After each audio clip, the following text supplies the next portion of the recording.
దేవుని నామమునకు మహిమ కలుగును గాక. ప్రభువునందు ప్రియులరా, మన ప్రభువు రక్షకుడునైన క్రీస్తు యేసు పరిశుద్ధ నామంలో మీ అందరికీ శుభములు. 14వ తేదీ మార్చి మాసము, మార్చి నెల కూడా సగం అయిపోతుంది కదా. అద్భుతమైన వాక్యము, వాగ్దానాలు నేర్చుకుంటున్నాం కదా. ఈరోజు అటువంటి వాక్యము, వాగ్దానము, సందేశము, పాపము వలన వచ్చు జీతము మరణము.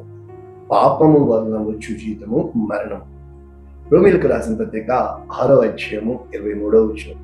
క్యాలెండర్ డిజైన్ చేస్తున్నప్పుడు ఇది ఒక బైబిల్ స్టడీ కావాలని, దేవుని యందు ఆత్మీయముగా ఎదగాలి అంటే వాగ్దానాలు స్వతంత్రించుకోవాలని, వాటి అండర్స్టాండింగ్ మనకి అంటే జీవితంలో ఏమి అర్థం చేసుకోకపోయినా పర్వాలేదు, కానీ నీ సృష్టికర్తను, నీ దేవుణ్ణి అర్థం చేసుకోకపోతే అది చాలా నష్టానికి, కీడుకి, నాశనానికి దారితీస్తుంది.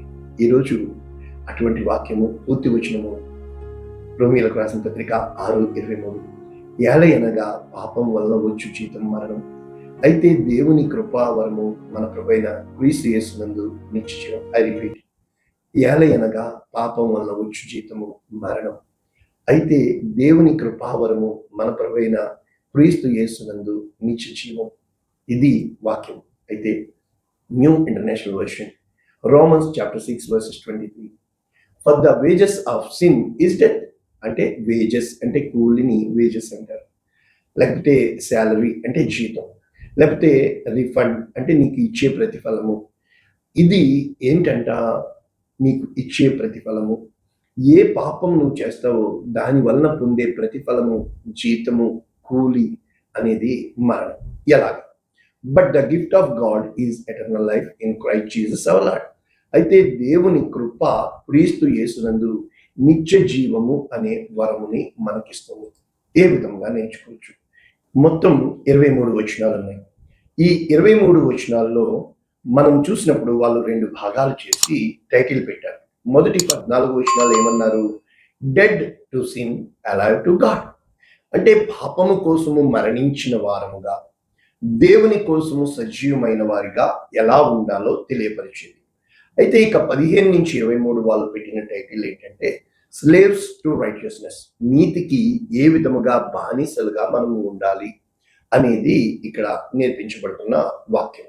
అయితే ఈ రోమీయులకు రాసిన పత్రిక 6వ అధ్యాయంలో ఎలా మొదలు పెడుతున్నాడంటే, అలాగైతే ఏమని చెప్తాము అని చెప్తాంటే 5వ అధ్యాయంలో ఏం చెప్పాడు కదా, కృప విస్తరిస్తుందని పాపమందు నిలిచి ఉంటామా? కాదు. పాపము విషయమై చనిపోయిన మనము ఎలాగా దానిలో జీవిస్తాము అని దీన్ని ఫిలాసఫీ అంటారు. వీళ్ళు చాలా రాస్తూ ఉంటాడు, ఇది చేయండి అయినను ఇలా చేస్తే అని చెప్తూ ఉంటాడు. కనుక ఇక్కడ మనకి ఏం చెప్పబడుతుంది అనేది మనం చూసినప్పుడు, పాపము వలన వచ్చు జీతము మరణం. రైట్?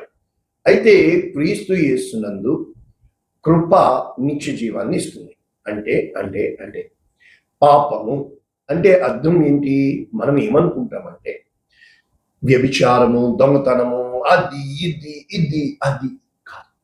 పాపము అంటే ఏంటంటే ఇక్కడ 2 ఈక్వేషన్స్ మనకి ఇవ్వబడి, ఏలయనగా పాపము వలన వచ్చు జీతము మరణం. The wages of sin is death. అంటే ఇప్పుడు పాపము, దాని ఫ్రూట్, దాని రిజల్ట్ ఏంటి? మరణం. ఫైన్. మరి కృప, ఈ కృప ఏంటి? దేవుని నిత్య జీవం. కృప ఈజ్వల్ టు నిత్య జీవము, పాపము ఈజ్వల్ టు మరణం. ఓకే, 2 ఈక్వేషన్లో వచ్చాం. పాపము మరణము నీకు ఇస్తుంది, కృప నిత్య జీవాన్ని ఇస్తుంది. ఎలాగ? సెంటర్ పాయింట్ ఏంటి? ద గాడ్, దేవుడు. ఇప్పుడు దేవునికి దూరము చేసేది పాపము, దేవునికి దగ్గర చేసేది కృప. ఎలా?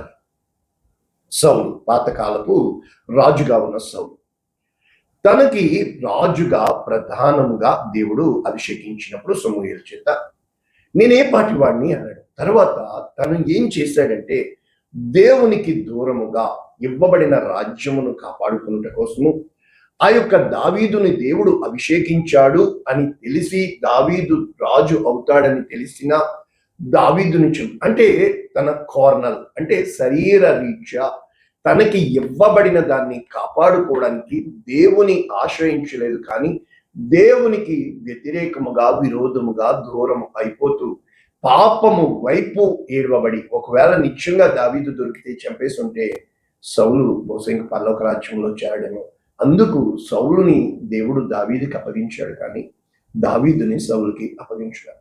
ఇక కృప అంటే ఏంటంటే, ఏ రోజునైతే దేవుని నువ్వు నమ్ముతావో, నీవు పాపివే కానీ కృప కోసం ఒక పాపాత్మురాలైన స్త్రీని, అమ్మా ఇక పాపము చేయకము, నీకు శిక్ష విధింపము.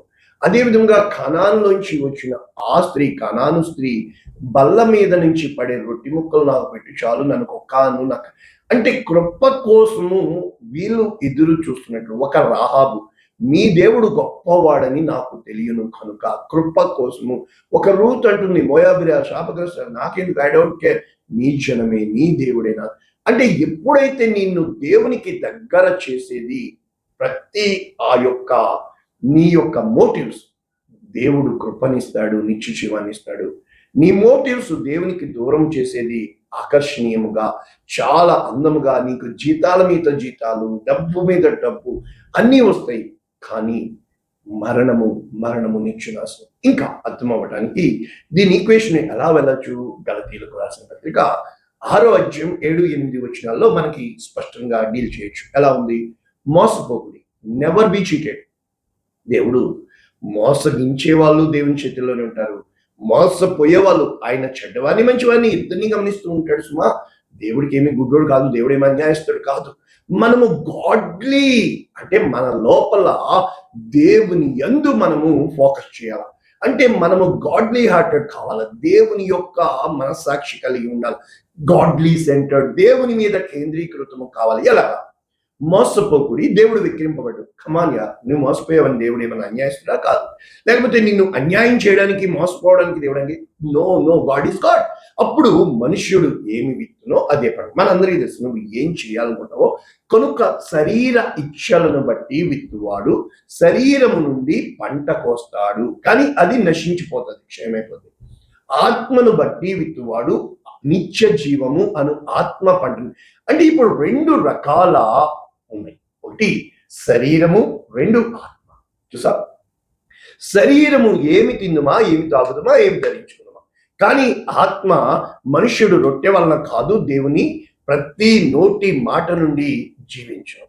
కనుక వస్త్రములు ఆయన చూసుకుంటాడు, కావలసిన సమస్తము ఆయన సమకూర్చుతాడు అనేది విశ్వాసం.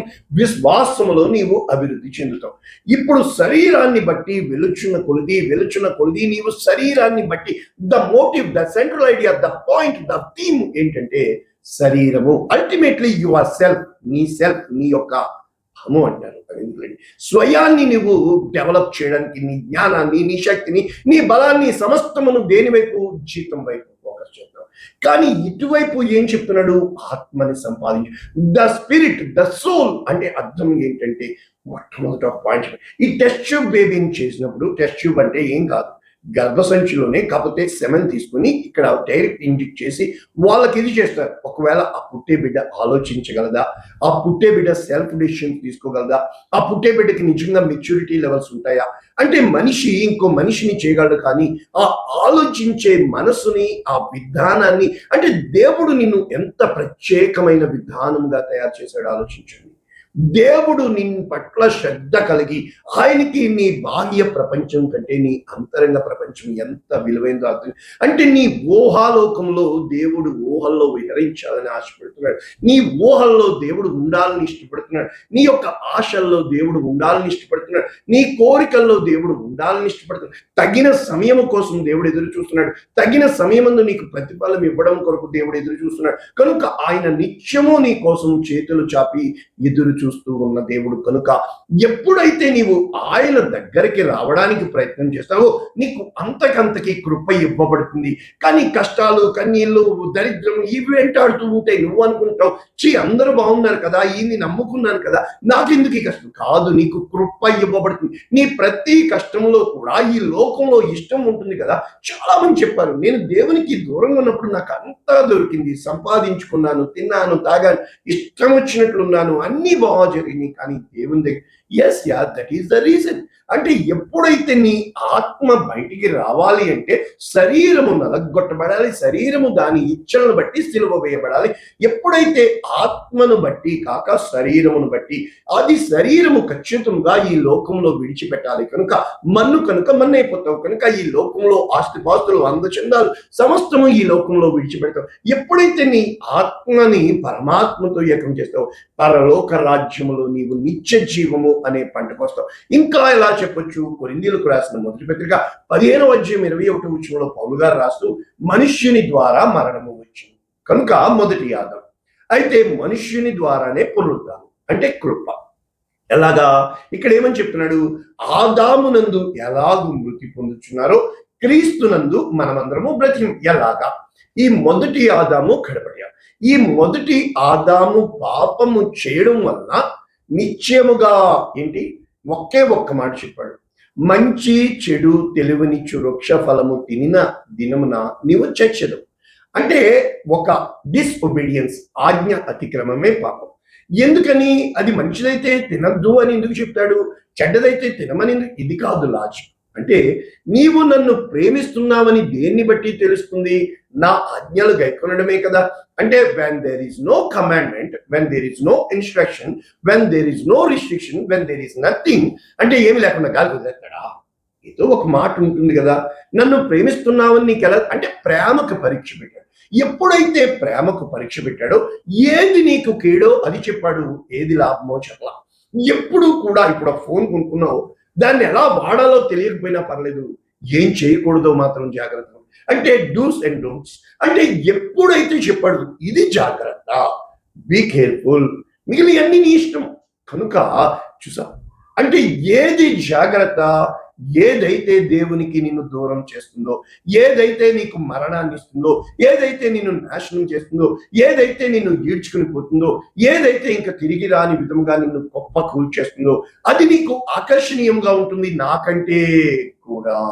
నేను చాలాసార్లు చెప్పాను, ఈరోజు నీకు అన్నీ ఉన్నాయి, అందరూ ఉన్నారు, అందనంత ఎత్తుకు ఎదిగిపోయావు, కానీ నేను తప్ప అంటే ఉంటాడు దేవుడు. ఎందుకు తెలుసా?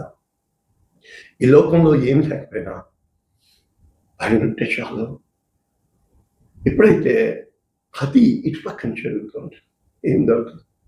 అందరూ వదిలేస్తారు, అన్నీ పోగొట్టుకున్నట్లుగా, ఇమ్మడలేక బ్రతకలేక అయిపోతుంది. దేవా నువ్వు నాకున్నావు. ఈ లోకంలో నాకు ఎన్ని ఉన్నను, నీవు లేని జీవితం వ్యర్థమేనయా. ఏ రోజునైతే ప్రేమ అనేది ఏంటో తెలుసా? హృదయము నిండా నీకు ప్రేమించేవాడు బహుశా ఏమి ఇవ్వకపోవచ్చు, కానీ ఎప్పుడైతే నువ్వు ఆ ప్రేమకు దూరం అవుతావో నీకు అన్నీ దగ్గర అవుతాయి.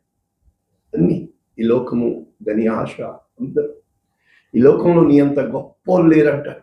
ఇంకా చెప్పాలంటే దేవత అంటారు, దేవుడు అంటారు, కానీ అదే విగ్రహాలు, అదే నీ ఇష్టానుసారం. ఏ రోజునైతే శ్రమల మార్గం ఎంచుకుంటాడు, నాకు దేవుడే జీతం ఇవ్వాలి, ఆయన నాకు నిత్య జీవం ఇస్తాడు, ఆయన తన కృపనిస్తాడు, నేను పడిపోయినప్పుడు ఆయన పట్టుకుంటాడు, నా చేయి పట్టుకుని నడిపిస్తాడు, నాకు భయం వేసినప్పుడు ఆయన నేనున్నాను అంటాడు. ఎప్పుడైతే ఆ అవగాహన కృపని అర్థం చేసుకో, నీ జీవితంలో ఎంతమందినైనా అర్థం చేసుకో, కానీ దేవుని మార్గాల్ని, దేవుని యొక్క పద్ధతుల్ని, పరిస్థితులను కనిపించేవాడు దేవుడని, ప్రతి స్థితికి ఆయన చాలినవాడని, ఆయన నీ ప్రతి సంకటాలని అంటే రోగాల్ని, కష్టాల్ని, ఇరుకుల్ని, ఇబ్బందుల్ని క్షణం చాలని. ఎప్పుడైతే కృప ఇవ్వబడుతుంది అంటే తెలుసా పిచ్చోడ, ఐశ్వర్యం నీకు ఇవ్వాలని ఇష్టపడుతున్నాడు, కేవలం జీతం కోసం నువ్వు దాసుడిగా. కనుక ధనానికి దాసుడు, జీవానికి దాసుడు, నీవు ఇద్దరు దాసులే, కానీ యజమానుడు ఎవరు? ధనానికి యజమానుడు వేరే, జీవానికి యజమానుడు వేరే. ఏ యజమాని కింద నువ్వు దాస్యపు ఆత్మ కలిగి ఉన్నావా, దత్తపుత్రాత్మ కలిగి ఉన్నావా? కృప నిత్య జీవం ఇస్తుంది. కృప నువ్వేం చేయాల్సిన పని లేదు, ఆయన చేస్తాడు.